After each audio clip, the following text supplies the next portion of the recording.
반갑습니다. 장정용 시장점검입니다. 예, 제가 작년 말에 녹화를 했는데 그 사운드 카드를 빼놓고 녹화를 해가지고 이제 마지막 날 인사를 못 드렸습니다. 그래서 지금 인사를 드리고 예, 새해 복 많이 받으십시오. 올해는 작년보다는 좋지 않을까 예상을 하고 있는데 오늘은 전반적으로 작년에 어땠었는지 그리고 올해는 어떨 것인지 예측을 해보고 그 예측이란 게 예측대로 되는 법이 안 되는 법보다 훨씬 많으니까 아니 안 되는 법이 훨씬 많으니까 그냥 어떤 기준 정도로 생각하시면 될 것 같습니다.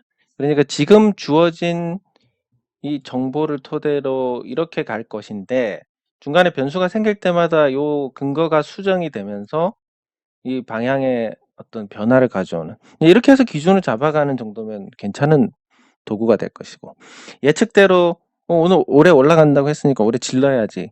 근데 내려가면 네가 올라간다며 이렇게 하는 것은 정말 그건 투자가 아니라 기준 뭐 이런 활용도 아니고 아무것도 아닌 거니까. 그래서 올해 제가 말씀드린 부분들이 현재 주어진 정보를 토대로 말씀을 드리는 것이다. 그래서 그 근거를 잘 들으시고 근거가 바뀌면 시장도 달라질 수 있다라는 거. 예, 그거를 알고 예, 보시면 괜찮을 것 같습니다. 일단 코스피는 마지막 날 내리긴 했는데 연간 기준으로는 상승을 했습니다. 이 연간 기준 뭐지? 아하, 이 올해 이제 넘어왔으니까. 아, 깜짝이야. 예, 연간 기준으로 작년 상승을 했고 3년 연속입니다. 시장이 3년 연속으로 올랐다는 것은 어느 정도 의미를 띠는 부분인데 3년 연속 올랐으니까 비싸다라는 인식하고 이제 기세를 탔다라는 인식. 예, 요 두 가지로 나눌 수 있는데 구분하는 법은 비교적 간단합니다. 뭐 1999년 이전의 증시는 지금하고 확연히 다르다라고 보시면 됩니다. 이때는 큰 의미는 없습니다. 근데 굳이 따지자면 이런 겁니다. 3년 연속 올랐는데 많이 올랐다라는 인식. 뭐 이 시점에는 그랬습니다. 왜냐하면 삼성전자만 올랐으니까. 시장이 그렇게 오르지 않을 상태였는데 삼성전자가 올랐고 삼성전자를 위시한 전기전자가 오르면서 지수를 끌어올렸습니다. 그러니까 특정 업종의 상승으로 시장을 끌어올렸고 이때 지수가 올라간 가장 큰 원동력이 삼성전자의 자사주 매입입니다. 굉장한 규모로 샀기 때문에. 그래서 지금 어떤 특정 종목만 올랐느냐 아니면 시장 전체가 올랐느냐라고 봤을 때 요 3년간은 그래도 시장 전체가 오른쪽으로 볼 수가 있습니다. 즉 비싸다라는 것보다는 기세를 탔다라는 인식이 맞을 겁니다. 네, 그리고 실제 3년 연속 오른 이 시점에서 2015년의 정서를 보면 주식시장이 이제 시작이다라는 정서가 굉장히 강했습니다. 지금도 마찬가지로 요 2017년하고 2005년도하고 비교를 했을 때 2005년이 사실은 가깝습니다. 네, 그래서 내년은 상승장일 가능성이 크다라고 예, 그렇게 볼 수 있다. 그러면 작년 시장은 어떻게 평가를 할 수 있느냐? 당연히 상승하고 요 요걸 저점을 해가지고 한 1년 정도 상승하고 숨고르기를 하는 굉장히 어떻게 보면 사실은 이게 맞는 겁니다. 지수가 올랐다라고 하면 주기를 채우려면 이렇게 내려가야 맞는 겁니다. 근데 내려가야 될 자리에서 제법 잘 버텼습니다. 이렇게. 예. 그럼 이건 굉장히 좋은 거다. 여기까지는. 여기서 뭔가 정책이 받쳐준다면 더 좋아지는데 다행히 대통령 선거가 있습니다. 그리고 지금까지 정부가 주식시장에 그렇게 우호적이지는 않았지만 그렇다고 뭐 부동산처럼 규제를 때려받고 이런 것도 아니었기 때문에 나름 과거 정권들에 비하면 주식시장만 놓고 봤을 때는 이번 정권이 괜찮았고 그래서 다음 정권이 어디가 될지는 모르겠지만 대체로 그 유력 후보들의 주식 공약을 보면 나쁘지 않습니다. 그 양도세를 2023년에 도입하는 것과 관련해서 적어도 뭐 주식 거래세를 증권 거래세를 폐지를 한다든지 아니면 다른 어떤 대안들을 마련한다든지 그리고 현재도 그 ISA 계좌를 통해서 1억까지 5년에 1억까지 하고 그 금액만큼은 증권 거래세를 물리지도 않고 배당 소득세도 9%로 제한을 하겠다. 이렇게 해놨기 때문에 뭐 나쁘지 않습니다. 소액 투자자들 입장에서는 나쁘지 않고 고액으로 하시는 분들이 이제 빠져나가게 될 텐데 사실 그분들이 이 유동성의 근간이기 때문에 어떻게 해서 그분들을 주식시장에 머무르게 하느냐. 요게 관건인데 일단 아직까지는 그 부분이 해소가 안 되기 때문에 내년에 상승장이 나오면 내후년에는 떨어질 가능성이 높다. 그러니까 내년에 마지막으로 큰 손들이 해먹고 나가는 장이다. 이런 개념으로 보시면 맞지 않을까 싶습니다. 예, 그리고 해외 증시 관련해 가지고 잠깐 살펴보면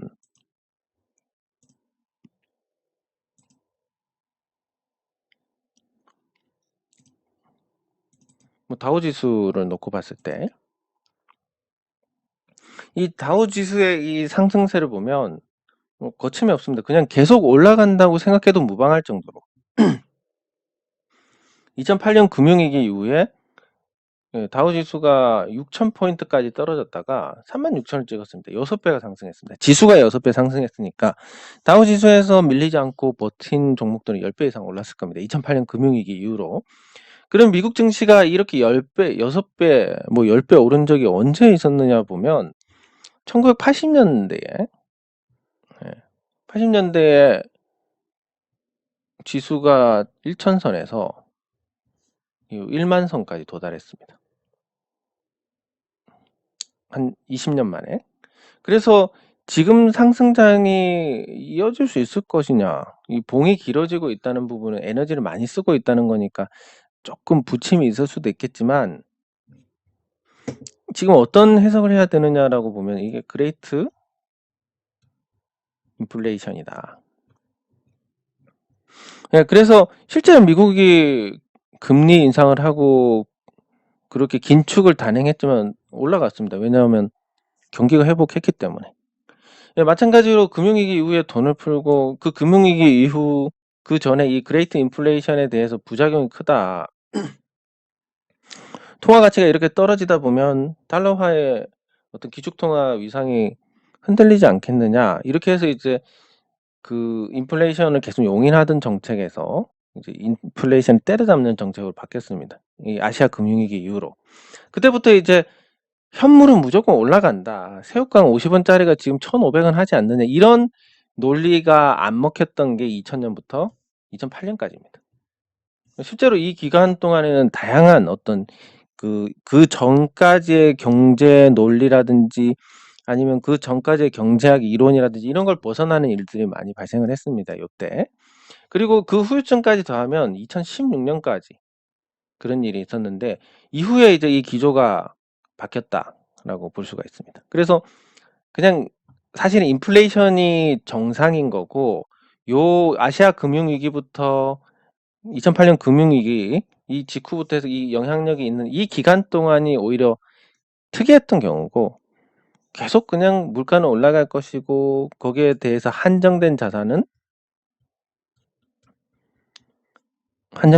가격이 올라갈 것이다. 가치가 실제 떨어질 수는 있겠지만 이렇게 큰 틀에서 보시면 될 것 같습니다. 그래서 해외 증시도 뭐 상승세가 한 몇 년은 남았다 이렇게 보는 게 맞지 않을까 싶고 그런 분위기 속에 2023년 양도세 도입을 앞두고 우리 증시가 마지막으로 해먹고 나가는 그런 시기가 될 것이고 그게 특히 큰 손들 입장에서 투자금을 한 3억 이하로 투자하시는 분들 입장에서는 사실 달라질 게 거의 없지만 그 이상을 투자하시는 분들 입장에서는 조금 환경이 많이 달라집니다.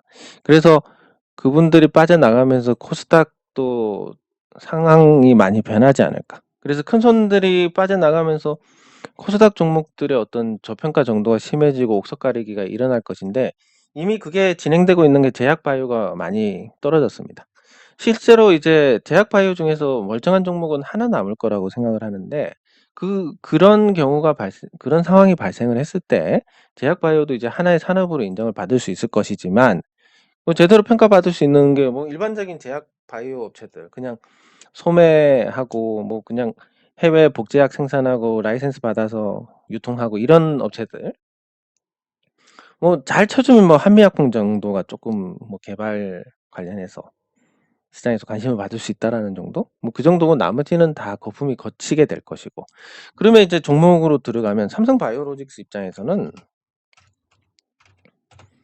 자, 요런 일이 발생할 수 있습니다. 삼성바이오로직스가 삼성그룹이 바이오젠 인수에 나서서 50조를 들여가지고 바이오젠 인수에 나서서 그 제약바이오 산업을 키우는 부분에서 한번 떴다가 쭉 밀렸습니다. 근데 이걸 보면 개념은 이렇습니다. 그게 갑자기 예, 이게 그러니까 제가 생각했을 때 이게 틀릴 수도 있겠지만 요 구조가 아닐까 싶습니다. 일단 삼성 바이오로직스가 삼성 바이오 에피스의 지분을 50% 플러스 한 주고 이 바이오젠이 50% 마이너스 한 주를 갖고 있습니다. 근데 이 삼성 바이오 에피스의 가치가 한 30조 정도 될 것이다.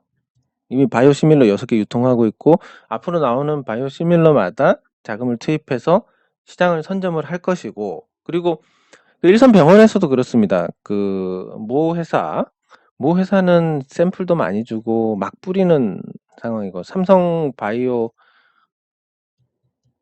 바이오시밀러는 뭐 샘플이라도 돈을 주고 사야 될 정도로 나름 뭐 철저하게 관리를 하고 있고 낭비적인 요소가 없고, 그래서 수익도 회계적인 부분도 정확할 것이고 뭐 요렇게 이제 볼 수가 있는데 이 가치가 30조 원으로 평가를 받고 있고, 근데 이걸 상장했을 때 바이오젠 좋은 일만 시키니까 차라리 삼성전자에서 바이오젠 인수를 하자. 그럼 삼성전자가 삼성 바이오로직스 지분도 30% 이상 갖고 있으니까 삼성물산이 갖고 있는 지분까지 더해서 70%를 갖고 얘를 100%를 가지면 삼성 바이오로직스가 상장하는 수혜가 고스란히 삼성전자로 오게 되는 이런 구조가 만들어지게 됩니다. 그리고 삼성 바이오로직스 지분을 매각하는 삼성물산은 이걸 팔아서 삼성전자 지분을 더 사든지 아니면 이걸 판 자금으로 삼성전자 오너 일가 지분을 산다든지 이렇게 해서 삼성전자 지배력을 높이고 이 돈으로, 그리고 삼성전자는 삼성 바이오로직스, 바이오젠, 그리고 삼성 바이오에피스 상장하면서 요 수혜를 받는 이런 구조가 되면 50조 들여가지고 바이오젠 인수를 해도 남는 장사가 됩니다. 거기다가 삼성 바이오로직스의 위탁 생산, 삼성 바이오에피스의 바이오시밀러, 그리고 바이오젠의 신약까지 더해지면 이 포트폴리오를 완성하기 때문에 바이오 산업에서 삼성의 위상도 거의 세계적인 수준이 됩니다. 네, 그래서 이런 구조가 또 삼성전자로 수혜가 쏠리는 그런 구조가 되니까 삼성전자가 내년에 호재가 많은데 이 바이오까지 안고 가게 된다면 삼성전자가 주도하는 강세장이 올 것이다, 내년에는. 그러니까 아시다시피 제가 지금까지 계속 삼성전자가 별로다라고 말씀을 드려왔는데 이 삼성 바이오로직스를 보시더라도 지금 지분 가치를 보면 삼성 바이오로직스 60조 원이라고 시가로 계산했을 때 경영권 프리미엄 제외하고 삼성물산이 보유한 삼성 바이오로직스의 지분 가치가 한 26조 원 정도가 될 겁니다. 그럼 그 차익을 제외하고 양도 차익을 제외하고 보더라도 한 20조 정도? 20조 정도가 되고 그 20조 원은 삼성물산의 시가총액에 육박하는 어마어마한 금액입니다.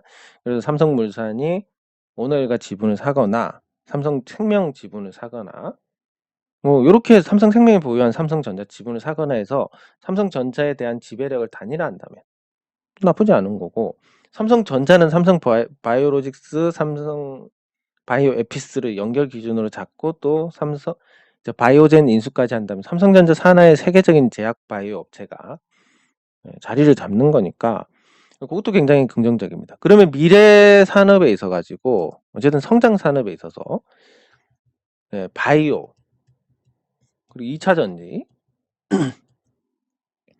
요 두 가지를 삼성 SDI하고 여기 바이오젠, 삼성 바이오로직스를 통해서 삼성전자가 갖고 있는 구조가 되니까, 그리고 뭐 기존의 반도체 이렇게 더하면 삼성전자의 어떤 성장성, 안정성 이런 게 다 갖춰지게 됩니다. 그래서 삼성전자가 달릴 수 있을 만한 어떤 모멘텀이, 이 큰 종목이 달릴 수 있을 만한 모멘텀이 될 것이다. 그리고 실적이 좋은 상태가 유지가 된다면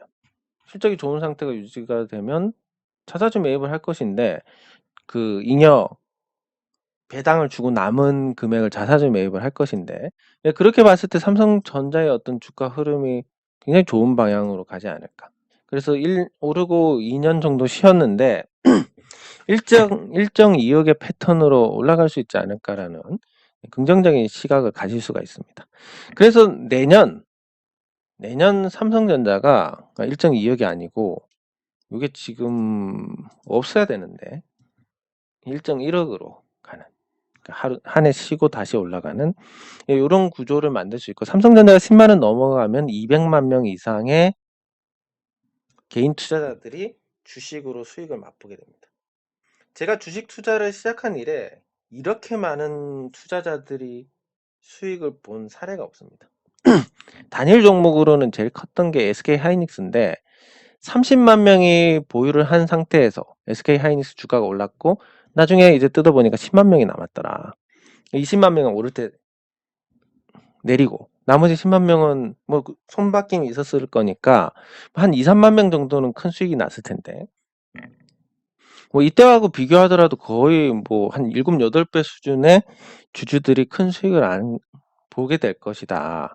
그 큰 수익을 보게 되면 주변에 주식 투자해서 수익 났고 배당금까지 들어오는데 야 이거 안 해서 이렇게 주식의 전도사가 됩니다.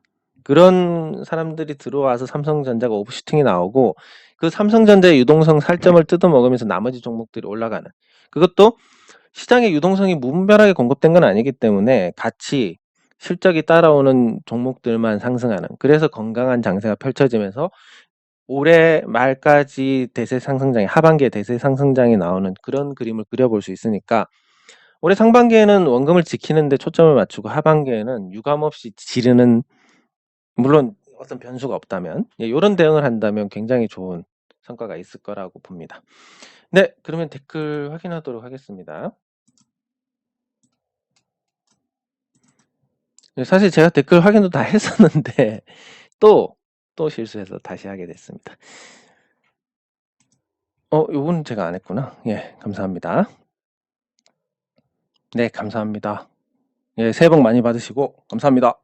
예, IR 자료, 뭐 사업 보고서 이런 거 잘 챙겨 보시기 바랍니다. 예, 제너레이 내년에 올라가지 않을까, 뭐 안 올라갈 수가 없을 그런 환경이니까 올라갈 거라고 봅니다. 예, 감사합니다. 예, CU 메디칼 같이 살펴보도록 하겠습니다. 예, CJ 대한통운 같이 살펴보도록 하고, 예. 이마트 트레이더스 지금 마트가 코로나 때문에 이제 갈 데가 없어지니까 다시 뭐 지금 또 오프라인도 매출이 좋다 이런 얘기도 나오고 있습니다.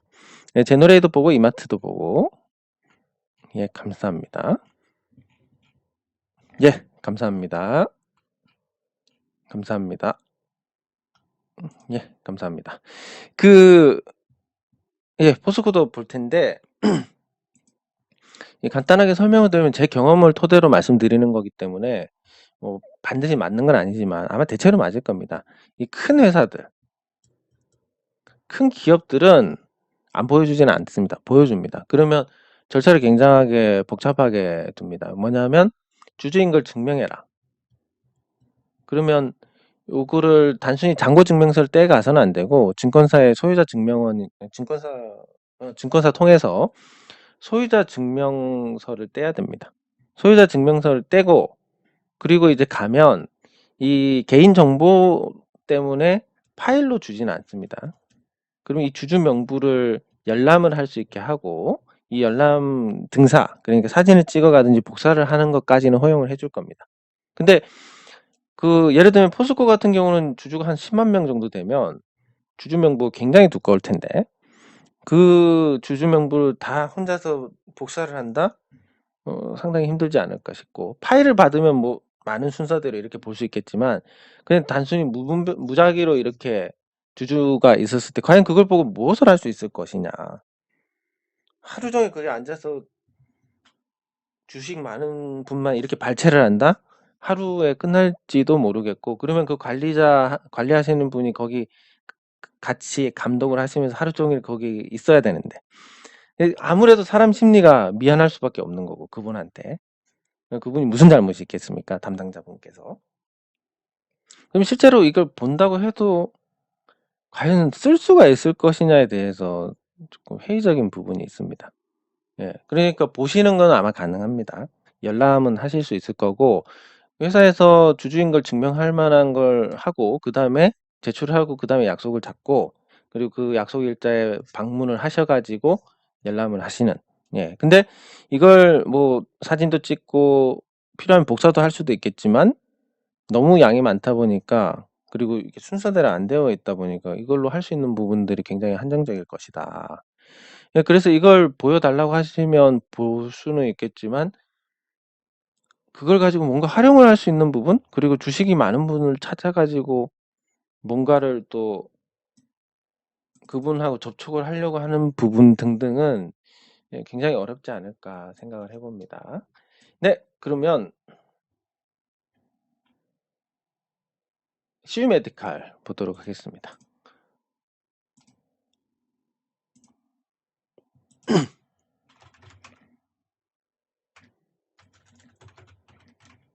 예, CU 메디칼은 뭐 거의 뭐 자빠지기시피 자빠지다시피 하다가 예, 많이 좋아졌습니다. 일단 뭐 매출이 회복을 했고 회복이란 것보다는 과거 매출 회복은 못했지만 수익성 위주로 해서 매출과 이익이 그래도 정상화가 됐습니다.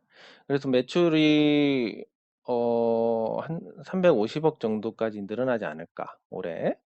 그리고 뭐 영업이익도 이대로 가면 한 60억 이상 나오지 않을까 싶습니다. 예, 그러면 이제 일단 영업이익은 안정이 됐고 그리고 유상증자로 유동성 문제도 해결했고 순자산도 620억으로 늘어났으니까 적정 주가가 600억 이상인데 현재 517억 정도 되니까 주가가 좀 낮은 편이다. 그리고 바닥권에서 유상증자 가격 1,000원 기준으로 해서 1,000원 이하에서 어느 정도 하방 경직성을 보여주고 있습니다.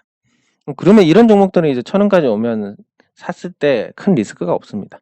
그리고 바닥권에서 또 거래량이 터지면서 한번 이렇게 올라갔다 조정을 받는데 이 숨고르기 하고 나서 다시 방향을 정하느냐 여부 예, 요게 또 관심이 가는 부분이고 사실 바닥권에서 이 정도 손바뀜이 있었다면 뭔가 특정한 주체가 매수를 했을 것이고 그걸 어떤 매집으로 본다면 주가 상승이 나올 만한 그런 구조가 아닐까. 그리고 매물대를 생각했을 때 2,000원까지는 크게 매물 부담이 없으니까 예, 주가를 올려서 한 2,000원까지 주가를 보내고 그러면 이 바닥권에서 매집한 쪽에서 뭔가 풀어먹을 수 있을 것이다. 이런 관점에서 본다면 나쁘지 않다. 근데 언제 올릴지 어떻게 하느냐 모릅니다.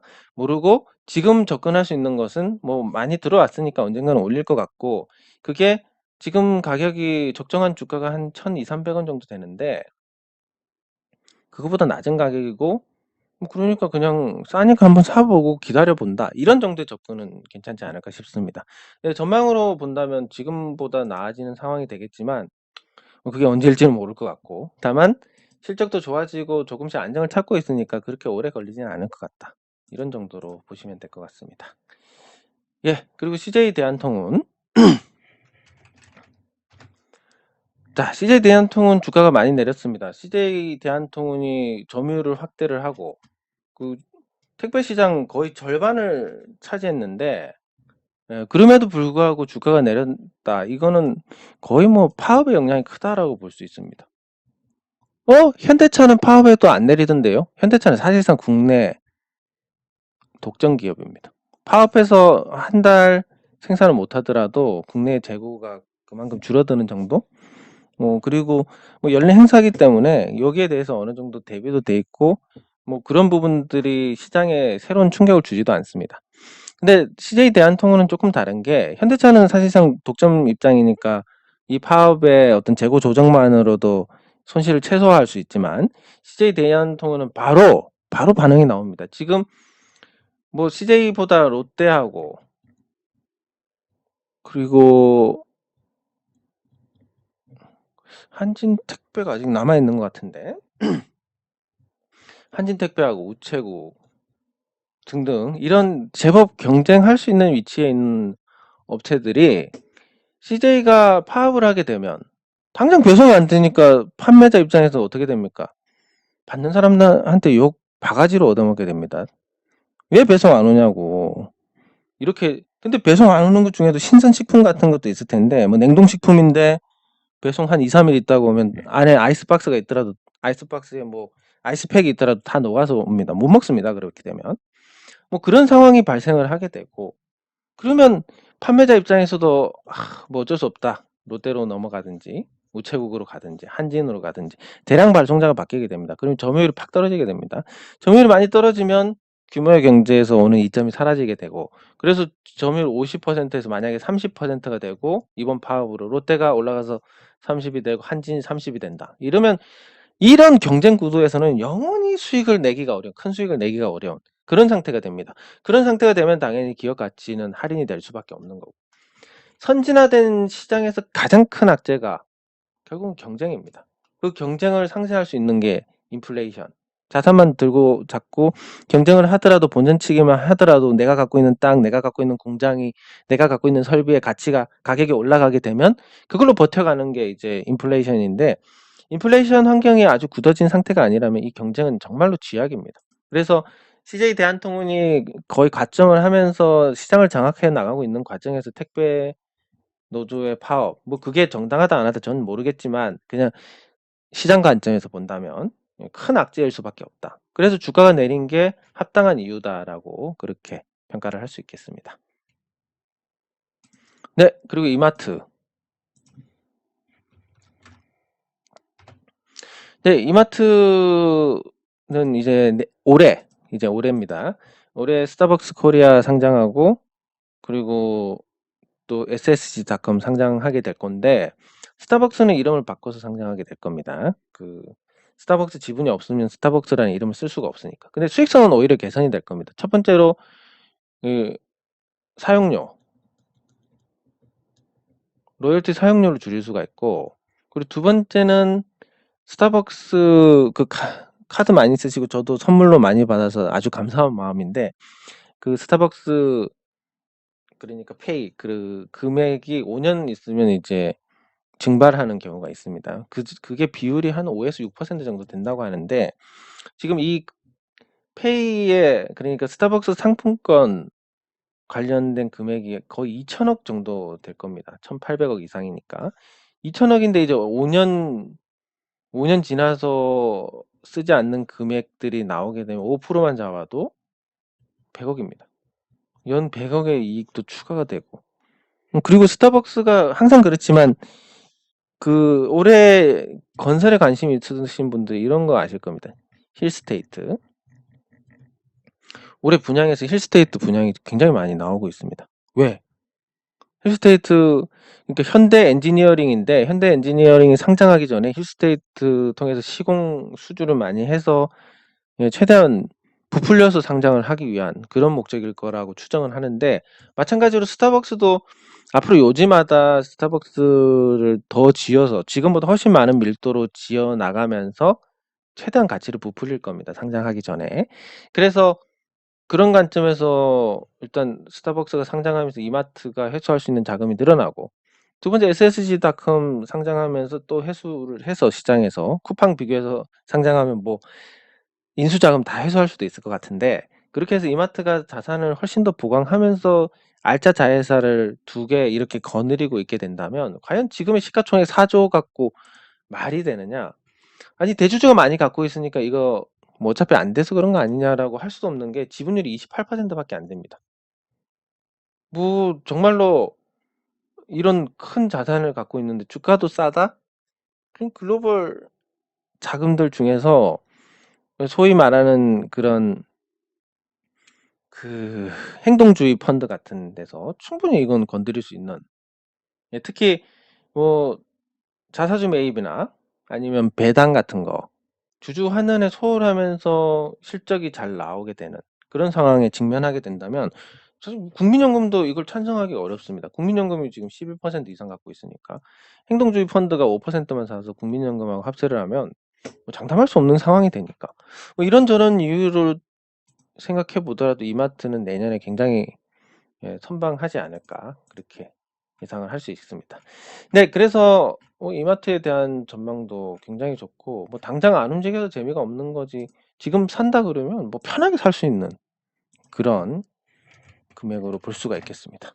네, 그리고 포스코는 물적 분할에 대해서 시장 평가가 좋지가 않습니다. 그러면 이 두 가지 측면에서 생각할 수 있습니다. 항상 이 균형, 일방적인 건 잘 없습니다. 왜냐하면 그렇게 해서 항상 뒤탈이 따르기 때문에. 그럼 포스코가 물적 분할해가지고 균형이라는 측면에서 보면 물적 분할을 선언을 했고 균형을 맞추기 위해서 상장은 안 할 거다. 그러면 이 얘기해서 나중에 뭐 1, 2년 동안 상장 안 하겠지만 한 3년 후에는 상장할 수도 있습니다. 그러면 그 상장 안 하기로 했는데 상장을 하게 된다면 또 뭐 다른 당근을 줘야 될 거니까 그러면 뭐 자사주 매입을 열심히 하겠다라든지 뭐 등등의 이런 조치들이 있을 텐데 뭐 그런 부분들의 어떤 불만의 목소리가 높아지는 것만 해도 주가에는 오히려 긍정적인 역할을 하게 될 겁니다. 이거 자체가 굉장히 좋은 평가를 못 받기 때문에 그래서 주주들의 불만이 커질수록 뭐 자사주 매입이라든지 이런 달래기용의 어떤 정책이 있을 거고 뭐 그렇게 되면 시장에서 포스코의 가장 큰 약점 할인 요인 중에서 가장 크다고 보는 최대 주주 지분이 없으니까 그 지분이 묶여가지고 재미가 없는 예, 그런 상황이 어느 정도 해소가 될 것이다. 자사주로 묶어놔 버리면. 예, 그래서 길게 보면 당장은 재미가 없는 이슈지만 길게 보면 균형을 맞춘다는 측면에서는 좋지 않을까. 예, 이렇게 생각을 할 수 있습니다. 네, 그리고 제너레이. 바닥에서 거래도 어느 정도 실렸고, 나쁘지 않습니다. 주요 자리도 회복했고, 그리고 10,000원까지 올라가면 이 10,000원 이하, 여기 10원 단위로 올라갑니다. 9,900원, 9,910원, 9,920원, 9,930원 이렇게 올라가다가 10,000원 넘어가면 10,050, 10,100 뭐 이런 식으로 50원 단위로 올라갑니다. 그러니까 호가 한 칸, 두 칸, 세 칸 밀려봤자 30원 빠지는데 한 칸, 두 칸, 세 칸 오르면 150원이 올라갑니다. 이 시점부터는 이제 탄력을 받기 쉬운 자리고 여기서부터 11,000원까지 매물이 많은데 뭐 원익에서 여기서 털면 자사주 매입이 그걸 가져가면서 주가가 이제 오버행 이슈가 사라지면서 좀 탄력을 받는 구조가 될 것이고 원익이 안 팔더라도 여기에 있는 매물들이 소화가 되면서 훨씬 가벼워질 겁니다. 그러면 이제 아주 단순하게 최종적인 원천적인 부분을 봐야 되는데 원천적인 부분이 뭐냐면 매수자하고 매도자하고 누가 급하냐입니다. 자, 우리가 일반적인 주식 투자자라고 생각하고 한 10년 정도 난 한 종목 갖고 있어도 상관없어. 이런 사람들이 많다면 제너레이를 매수를 합니다. 근데 앞으로 계속 좋아집니다. 원천 기술도 갖고 있고 경쟁사 대비해서 굉장한 경쟁력을 갖고 있고 실적도 좋아지고 숫자로도 보여주고 있습니다. 그리고 경기 영향을 덜 받는 특수한 업종이니까 거기에 따른 프리미엄도 있을 거고 바닥에서 거래도 터졌고 자사주 매입도 선언을 했고 주주 환원도 소홀한 것 같지도 않고 이런 상태에서 매수자 입장에서는 뭐 사실 급하게 팔 이유가 없어집니다. 팔 이유가 없어지고 싸면 더 싸게 되면 더 사지 급할 게 없습니다. 아니 매도자 매도 그러니까 보유자야. 예, 여기서는 급할 게 없습니다. 근데 매수자 난 제너레이 더 싸지면 살 거야. 어떤 기준으로? 모르겠습니다. 8,600원 봤으니까 8,600원 깨면 사야지. 근데 이게 사실 뭐 깰 가능성도 크지 않고 깬다고 해서 살 수 있을지 없을지도 모릅니다. 왜냐면 이때 되면 더 빠질 것 같으니까. 그럼 매수자 입장에서는 난 안 떨어지면 안 사. 근데 얘가 계속 오르면 어떻게 됩니까? 이거 못 사는 거 아니야? 에이, 그럼 뭐 다른 거 사지 뭐. 네, 당장은 그렇습니다. 당장 그렇기 때문에 매수자도 급하지 않습니다. 둘 다 급한 게 없기 때문에 주가 거래도 안 되고 주가도 재미없고 이런 상태인데 제너레이가 앞으로 뭐 실적을 더 찍어내고 자사주도 사면서 계속 매도할 사람들한테 유리하게 만들어 간다면 이 대기 매수자들은 점점 급해집니다. 급해지다 보면 주가가 오르는 걸 보고 못 견디고 사게 되고 그러다 보면 탄력이 붙어가지고 주가가 이제 달리게 되는 그런 구조고 만약에 제너레이가 주주들 신경 쓰지 않고 자사주 매입 그딴 게 어딨어. 배당 안 해. 돈 벌면 나만 다 먹을 거야. 월급만 착착 가져가고 아주 고액으로 이렇게 해서 실적 좋아질만 하면 직원들한테 다 배분해버리고 뭐 이렇게 된다면 이 회사는 좋아지기가 힘드네. 매도자 입장에서는 이거 그냥 언제 한번 반짝하면 팔고 나가야지. 이 매도자가 급해집니다. 매수자 입장에서는 저 하는 꼬라지 보니까 아유 뭐 진짜 심하게 떨어지면 살까 안 사야 되겠다. 전혀 급하지 않습니다. 이런 상태가 되면 이제 주가가 내릴 가능성이 높아지는데 아까 설명드린 부분하고 방금 설명드린 부분하고 비교를 하자면 제너레이는 전자일 가능성이 굉장히 높습니다. 그래서 보유하신 분들이 급할 게 전혀 없고 매수자들은 조금씩 급하지만 언제 제일 급해지냐면 15,000원 돌파하면 그때 급해질 겁니다. 근데 그냥 그때만 하더라도 10,000원 정도 9,000원 정도 이렇게 사려고 하셨던 분들이 15,000원 넘어가면 못 삽니다. 정상적인 투자의 관점에서 보니까 가격이 높아졌다 그러면 매력이 그만큼 떨어지는 거니까. 근데 그냥 단순히 제너레이를 어떤 기준도 없이 사고 싶다 관심 있다 이런 상태에서 그런 가격이 오게 되면 그냥 섣불리 사게 됩니다. 그래서 고점에서 매수를 하게 되고 거래 터질 때 더 사게 되고 주가 조금만 떨어져도 물타기 한다고 사게 되고 그렇게 해서 고점에서 물량을 다 떠안게 되는데 그런 구조를 생각했을 때 지금은 이제 점점 대기 매수자가 급해지는 상황이니까 보유하신 분들 뭐 편하게 지켜보시면 되지 않을까 싶습니다. 네, 다시 한번 새해 복 많이 받으시고 장 종료 후 시장 점검은 여기서 마치도록 하겠습니다. 수고하셨습니다.